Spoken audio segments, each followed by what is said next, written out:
I think it will continue to increase, and for a number of reasons. One is just it can cause damage, right? And can be a good way to extort people. The other side is actually inadvertent inventory hoarding. And a really good example of that is like sneaker bots, right? Who are buying the limited edition Crocs, the limited edition, Adidas or whatever it may be. And that has other impacts, right? That's more a brand impact. Welcome to KBcast, the podcast for security executives, interviewing people from around the globe on how organizations can operate smarter and stay safer. Here's Carissa Breen. So, Sam Crowther, welcome back to the show. It's really good to speak to you again. I think we did speak sometime last year. I don't know exactly when, but it was a really, really good interview, and I think it was something that opened my eyes up a little bit more about what you guys do, what's sort of happening in the market. So I really wanted to focus this episode on going a little deeper into certain areas about what you guys do, because I think even because of the pandemic, a lot of companies now are operating online, and there are a lot of companies that specialize in e-commerce that probably aren't aware of what's happening out there. So I wanted to bring you back to talk about what you guys are seeing and just hear a little bit more about your advice on the topic. So talk to me, what have you sort of learnt since the last time we did chat on the show? Hi, thanks, Chris. It's good to be back. Look, I think what's been really interesting about the last really like 7 or 8 months is how a lot of the trends which occurred early on in the pandemic, which people were skeptical whether or not they would stick around, actually proved very solid. So, the e-commerce side of things, that real increase in adoption has absolutely stayed and is continuing to grow. But then the other side of it was, people who maybe have a little bit more time on their hands, not commuting or having lost jobs, turning to leveraging bots to abuse, all sorts of different e-commerce applications, and it's almost as though it's never ending. We've onboarded a large number of customers in the last 8 months, and it never ceases to amaze me how different the problems that they face can be, and yet how they're all driven by the exact same underlying mechanism. Yeah, that's interesting. And I think that even conversations I've had with people in this space, e-commerce, for example, they still don't really know what threats are out there. And I think that's concerning because a lot of this is all these people have, right? They've only got that one platform that's how they produce their revenue. So I guess it concerns me because now that a lot of companies have had to go online or completely are just operating online now, I guess that sort of expanded the attack surface. But in saying that, because of that, it means that people aren't really aware of what's sort of out there. What do you think sort of going to happen in the future, though? Do you think that this will get better and people will become more aware because there's more visibility in the media, or what do you think will end up happening? Yeah, look, I think from the defender's side and organizations operating in this space, awareness is going to continue to get better, and I think unfortunately it's probably going to be in the fiery ashes of what can go wrong. Like a bushfire happens in Australia, it hurts temporarily, but then all the new life grows. I think that's very much what we can expect to see here, because the like in everything, there's an attitude of, oh, it won't happen to me, and then the other side of it is groundbreaking stuff, right? Some of these folk that are using bots to abuse systems are really pushing the envelope in terms of what's possible. And they're taking advantage of things which just from the scope of maybe one organization doesn't seem to be a problem, but when you scale it up, it becomes an immense problem. No, you're absolutely right. So one of the things I wanted to dive into is an example about what you've seen recently happen in the market. So the example was a clothing store who sells quite expensive items had their website replicated, and then the customers were then buying from this fake website and then being sent like counterfeit products. So talk to me about that situation. Yeah, so this was an interesting one, and it's actually, funnily enough, becoming more and more common. So What occurred, as you mentioned, very, very high-end retail brand that sells very expensive items of clothing noticed that there were sort of 6 or 7 replicas of their websites popping up every week, right, all over the world. The only difference was the prices, and they were being portrayed as discount prices. So what was actually happening, and this first component was bots were being used to scrape and replicate the website and then modify the prices to make it look like things were on sale. They were then purchasing fuzz domains, which looked very, very similar to the real domain. And then what they were doing was running Facebook and Instagram ads to bring users in, pretending that it was an end of season sale. The user would then buy what they thought was, sorry, a discounted item and would actually be mailed counterfeit goods. So it was almost as though someone had completely automated the whole front end, of the replica, like the fraudulent supply chain, right? And then, plugged it into the folk actually making the counterfeit items and just sort of sat there and, counted the money as it came in. So how long did this sort of perpetuate for?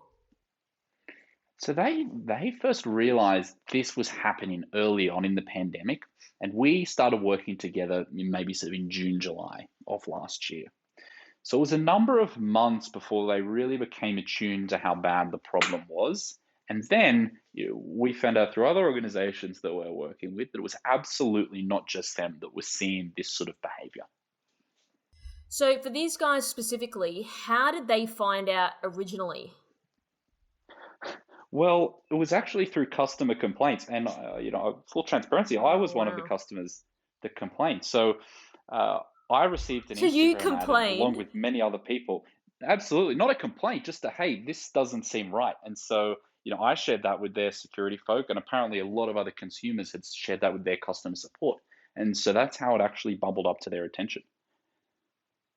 Okay, so this is really interesting. So then that would give me massive amounts of anxiety because they're probably getting people calling up, complaining, but they didn't even obviously it wasn't them, right? So how does a company handle something like this? Because I mean, there's so many different things going on here. It's like the complaints of the customers, so loyalty could be lost, reputational damage, etc., as well as their being sent counterfeit goods is a crime as well. So I'm really curious to see how a company would recover from something like this.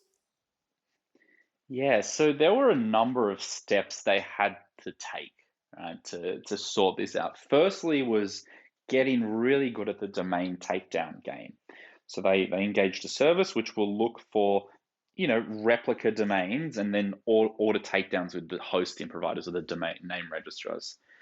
This is a decent approach. However, the problem is it still takes time, right? So a domain, instead of maybe lasting 3 months, now lasts a week. But the problem is it's there for a week. So then they tried to look into the problem on the other end, making sure that consumers were very well aware of what's real and what's not, and reinforcing here's how you check for counterfeit items of ours. This is what to expect and not to expect. And the final part was, what they realized, hey, the only reason this is possible is because someone has a bot which is ripping off our website. And so they decided to run a POC with us. And quite literally, since we went live, they've had no counterfeit websites reproduced because the tools don't work anymore. And they can't replicate that website to trick the consumers. So would you say that this came down to perhaps like you said earlier, it wouldn't happen to me, or a naivety around that they didn't know this was even a possible thing? Because a lot of these people, and I mean, less so larger e-commerce or larger online retailers, they don't really know a lot about this stuff, right? So it's probably not really their fault. But then, of course, No, something like this happens, it's quite substantial. yeah, exactly. And it is hard to know, right? Because traditionally the counterfeit market was always going to be very limited, right? It's usually very obvious. You go to a person selling something on the side of the street, or you very deliberately go to a counterfeit website, whereas this really blurs the line, right? This creates an experience which is identical to what you're offering your customers, selling goods that look like yours, and yet ultimately is going to cause damage to both the consumer, and your brand, because they think they've been ripped off with an item that's degraded and come complaining to you. it is it's really sort of the worst of both worlds in a sense. Absolutely. So, do you believe this did cause them some type of reputational damage because of the situation? Look, I don't think the damage was irreparable. The operations, I don't think got as got as bad, right, as they could have, is what it comes down to. They did act quite swiftly, and I think that was very, very key, just shutting this down earlier than letting it proliferate and really, really have long-term brand damages. Um, so like kudos to them in that sense. Like as soon as they realized what the problem was, they started looking at how they would remediate it. So, what would happen if someone didn't know that this was a problem? Perhaps people weren't complaining or like as much because from what I'm hearing is that the whole reason why this situation sort of was on their radar were because people were complaining and they started to look into it. But what happens if people perhaps weren't complaining as much? What would sort of happen in that case? Well, look, I think this would start to fester almost, right? It would just gain more and more momentum, right? These criminal groups would start making more and more money, which means they could fund more and more ads, which means they could target more and more potential customers. And I hate to think what would happen to that brand if it got to enough consumers, right? And particularly now where so many more people are comfortable buying things online, thanks to the experience of the last, 16 months or so, maybe a tad less. It's yeah, it's a scary thought, and it's hard because most people can't determine the difference, right? It's the same website. You're getting an item that looks the same, right? What's the harm until a few months in? I think there was also something going around. I think someone said it to me online. It was obviously something similar. It was the Ray-Ban, the replica site. Did you see that? And then I think someone, Yeah, obviously their I've account got seen those hacked ads and plenty of times. Yeah. yeah, but it was like 99 cents for like a Ray-Ban and that's not what they cost. So I was like, well, this is obvious that it's not legitimate, but I don't know, maybe I'm in security. I'm always very skeptical of things. Yeah, me too. I don't like to click on any ads I get. Only sometimes do I when they tempt me, and here we go. I was on a fraudulent website. So, in your experience, what does a situation like that we've just sort of discussed about, like, what does this do for a company, and how do you sort of manage that long term? Yeah, look, long term for this organization, what they've really done is tried to take a very proactive approach, right? Engaging technologies like ours, like some other vendors who are going to help solve the problem from slightly different angles, because they realize you can't solve it, with a single approach, a single solution. So what they've done is hedge bets in different ways, and that's been very, very effective for them because now there's multiple layers that can catch something like this. Us up the very front, and then others further down the line who may be looking for the fraudulently registered domains or even the products being sent around and returned. So, one of the things I'd really like to ask you now, Sam, is for example, a CFO listening to this podcast perhaps is responsible for a retailer online that hasn't heard of this. What do you believe are the biggest concerns if something like this were to happen? Because ultimately, a CFO is in charge of building the revenue. Something like this happens, you've got quite a substantial situation on your hands. How would you sort of directly talk to them? What would be your thoughts? The first thoughts would be you need to figure out if this is a problem or not, right? This particular problem, I don't think will affect everyone. However, there's still a large number of organizations that it absolutely will affect. Um, and you can figure that out in a number of ways, right? You can use technology, run tests to see, hey, is this occurring?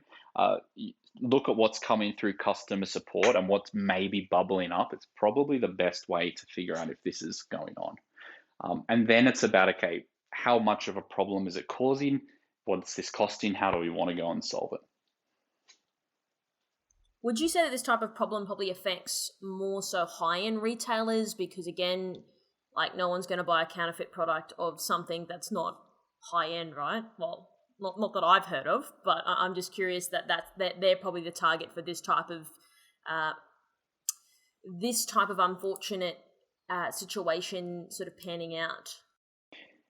Yeah, I think it affects a class of organization with high brand value. And that doesn't Yeah. necessarily mean like a high-end retailer, but it encompasses a lot of very well-known retailers as well. Um, I think that's where it makes the most sense, right? That's where these fraudsters are going to go after, because usually it's going to have a higher target customer base for them to go after, or a higher average transaction value, and that's really what they're after. One of those two things. They need to either maximize the amount they can charge for the items, Yep. or they need to maximize the number of people they can get into their website. Yeah, I got you. Because I guess it's almost how I sort of, how I'm sort of thinking through this as you're talking is it's kind of like a whaling attack, right? Like you put a lot of effort into it, but if it comes off, then it was sort of worth it, right? And it's the same thing if they're putting in all this running Facebook ads and everything looks the same. They put a lot of energy and effort, but the reward's still there. So high risk, high reward makes sense, but then I guess on the other side of that, you could do quite low level stuff. But again, it's about volume then. Yes, exactly. That's right. That's what it all comes down to. Can you please explain to me what inventory hoarding is? Yeah, so inventory hoarding is a very interesting phenomenon. And it's basically where someone attempts to cart, if you will, all of the items, on an e-commerce platform so that no one can buy them, right? And usually that takes the form of, thousands and thousands of fake browsers adding these items to cart, where in a lot of cases on e-commerce websites, that actually puts it in a virtual holding pattern and no one else can get their hands on it. The reason it's done varies quite a lot. It can actually be to jack up the price on a secondary market, right?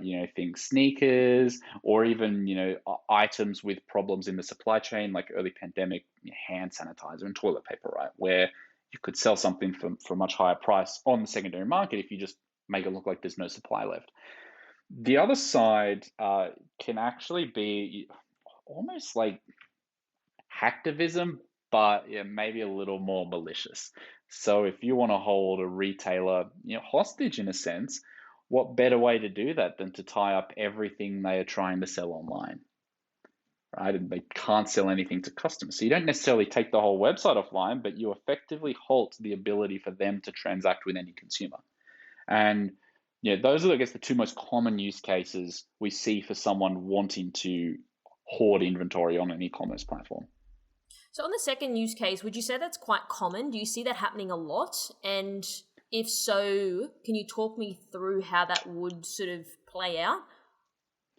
Yeah, it's starting to happen more and more again, like as the pandemic kicked off and people realized there was now a whole new pressure and value on e-commerce websites. That's been the catalyst, right? So the way in which I guess it's usually going to start is maybe almost the people who were doing your traditional denial of services getting a bit more sophisticated and demanding a ransom even. There's been some good adaptations. There's some e-commerce websites which are no longer holding inventory when they're added to cart, and that's a really good response. That can lead to other issues, right? Where a bunch of people add something to cart, they all get to checkout, and only 2 of the 20 get it, which can create an ideal, I guess, if that's right, maybe suboptimal user experience. But it still can be better than the whole site's inventory being locked up. Would you say that's going to increase now? Because it's obviously relatively easy to do, and it can really compromise a company if there's zero inventory on their site, right? Like people are not going to be purchasing it because they can't physically see it. Exactly. I think it will continue to increase, and for a number of reasons. One is just it can cause damage, right? And can be a good way to extort people. The other side's actually inadvertent inventory hoarding. And a really good example of that is like sneaker bots, right? Who are buying the limited edition Crocs, the limited edition, Adidas or whatever it may be. And that has other impacts, right? That's more a brand impact because those shoes were going to sell out anyway. That's the reality, right? Everyone wants them. But if you piss off all of your consumers because they can never get any of the shoes that you're releasing, that doesn't create a great social sentiment for the brand. And as more and more organizations are moving towards these hype collaborations, if you will, that was really kickstarted by Supreme and Nike and Adidas back in the day, that's going to become more and more common. We're seeing luxury brands, that we're working moving into this space, right, where they're collaborating with artists, with other companies to create these new limited edition items. And what happens? The bots always come. Right? If there's an opportunity for someone to hold the inventory, get it for themselves, and then resell it, they absolutely will do it. It's going to be hard to answer. Okay, take Nike shoes. How much more do you think people are going to be trying to sell this stuff off for online? Well, it's very substantial. So actually, if you look there's a website, StockX, which is a great secondary market for retail shoes. The average transaction price above retail is 30%. And if you think about that, on a $200, $300 shoe, 30% is some good money. And if you do that over hundreds of shoes, it's all of a sudden very good money, right? If you look at historical transactions on StockX's marketplace, you can see almost the same month that the pandemic spiked, the transaction count and the resale value, of these sneakers started to skyrocket. We're seeing sneakers on these secondary markets with higher prices than at their absolute peak just after they were launched, which is just incredible. And people are still buying it. They are still buying it, yes. That's wild. They must really want these sneakers. They do. Well, people are actually starting to look at them as an investment. It's not to wear them. It's actually an alternate asset class in some cases for a lot of people, which means that there's big money behind it. So it's effectively really like a mini business that some of these people are just running, right? Buy shoes for $200, resell it for 30-50% more, make the difference, and do that exactly. Rinse and repeat. Yeah, right. Exactly. Put yourself through college. Have an extra holiday on that. It's a very, very real way to make money for some people.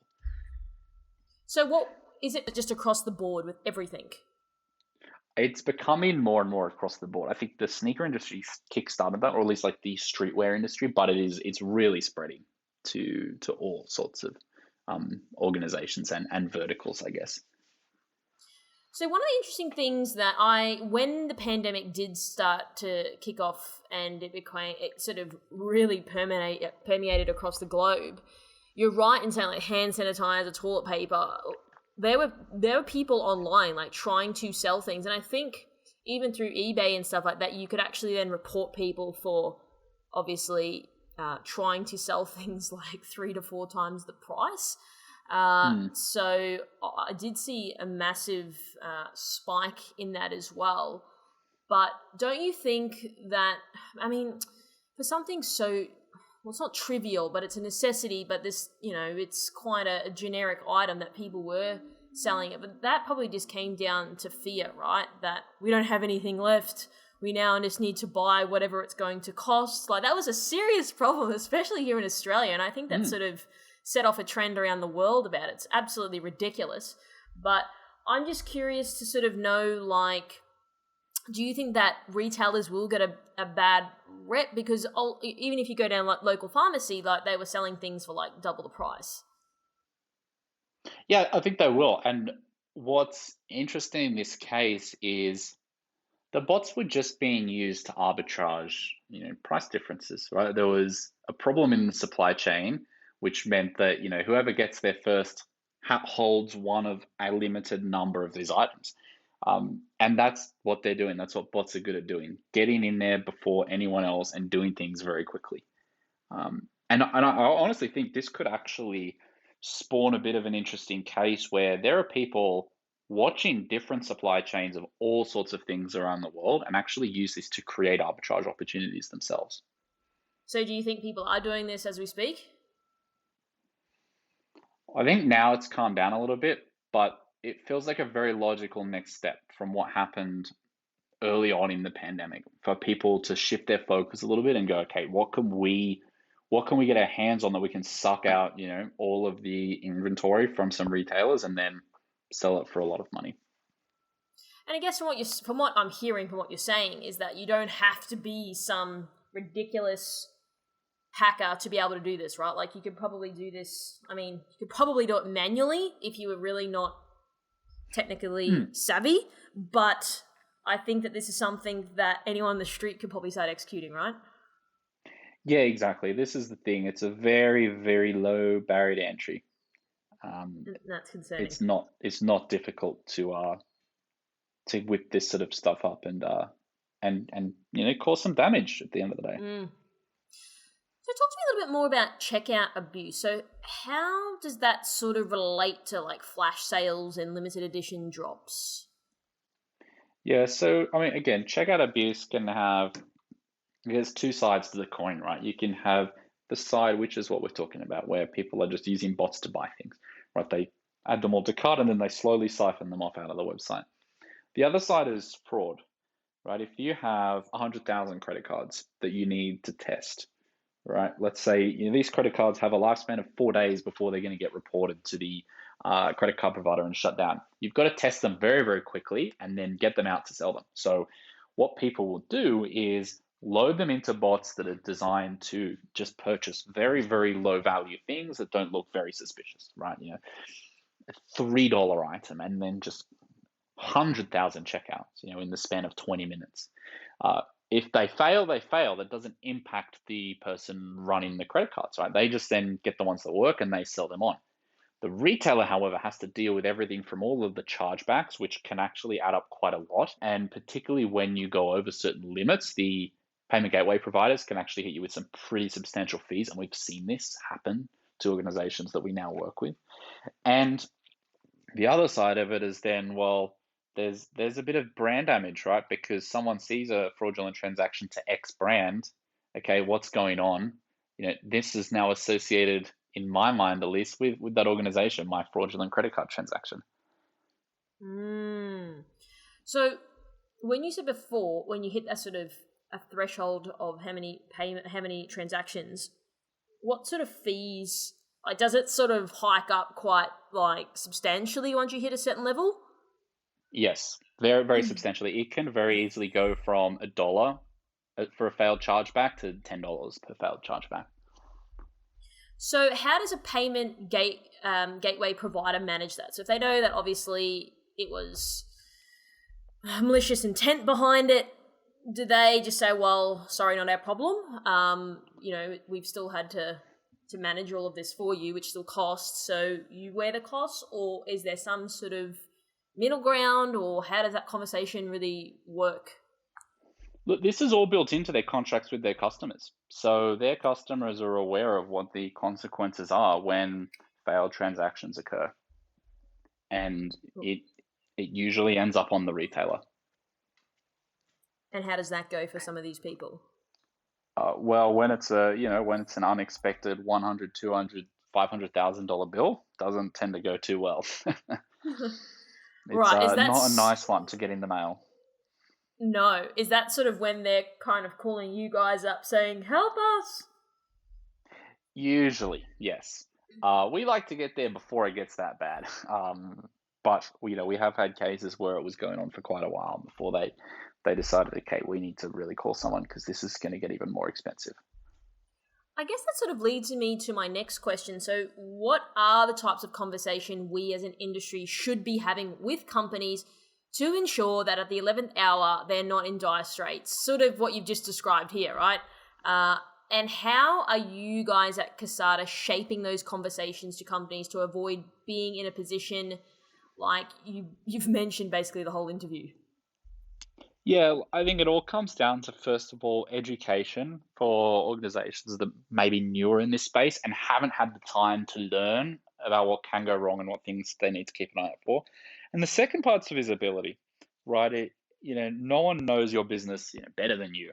And so ensuring that there are, folk in an organization who have a very good pulse on what normal looks like, right? From customer support queries to website traffic to transactions, from successful to failed ratios, gift card purchases, everything. Having a baseline of normal is so important because that means as soon as it deviates, you're going to be aware and you can immediately react to it. In an ideal world, you put in place mechanisms that are going to prevent it from getting bad. But I think the reality is, most folk will carry on while everything is okay, and that is understandable. It's not ideal, but it is understandable. And the other side of it, then, I think, is having relationships, right? Knowing who to call when certain things go wrong is critical. You know, we have conversations with organizations all the time, which we share what we can to help them and give them some insight into what we do. And the moment things go wrong, they call us, and I think that's a great relationship to have. Right, so we're not here telling you need to buy this thing today. No, here's something. If you need it, you let us know, and we will work together to fix your problems. So one of the things I'm curious about as well is, even since, I don't know, the last 10 years, you've got people on Instagram. Now they run some really tiny e-commerce shop, probably selling bikinis or something of that nature. Do you still think that these really small e-commerce companies are at risk? Or do you still think that it's still going to be the more well-known brands that are at risk? Or do you think that everyone's sort of in the same boat? Look, I think it will be the more well-known brands, right? It's the risk return from the folk on the other side of the keyboard. They're going to make more money hitting some of these bigger guys. There will absolutely be cases where people do hit some of the smaller brands. Usually it's just not as targeted, right? It just may be a bit of a spray and pray and something sticks, but the folk that you really need to worry about are absolutely hitting the organizations with the brand value, and with the massive customer base.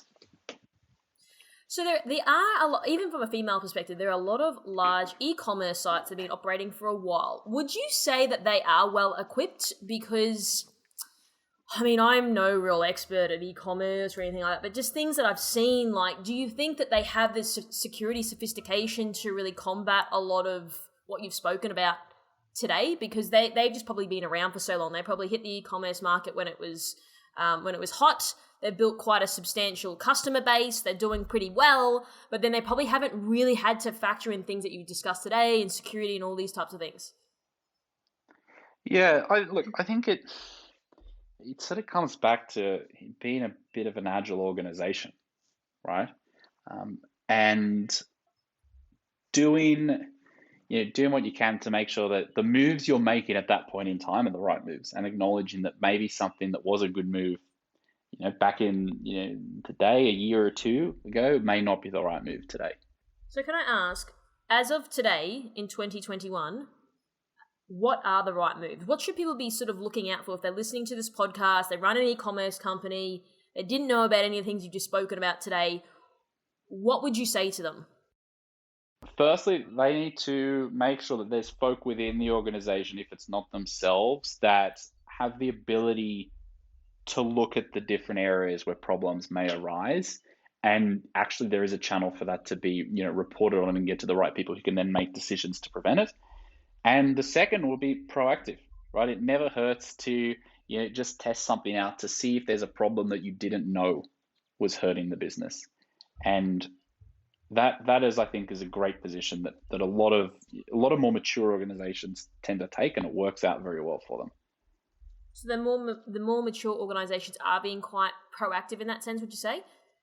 Yeah, I would say they're learning from their peers, which is a very, very good strategy. Right. So learning from other people's failures is not always it's a good place to be rather than yourself. Yes, exactly. Exactly. Unfortunate, but it is better.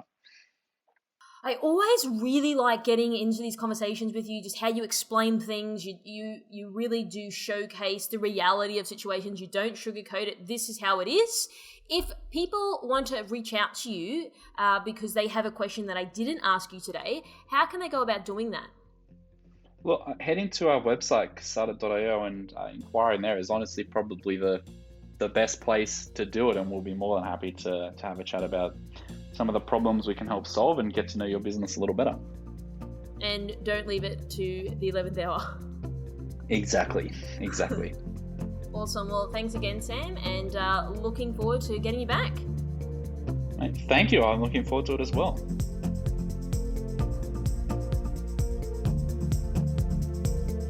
Thanks for tuning in to KB Cast, the cybersecurity podcast for executives. We always value your support and would love it if you could leave us a review or a comment on your platform of choice, iTunes, Stitcher, or Google Play, and that's always appreciated. Till next time.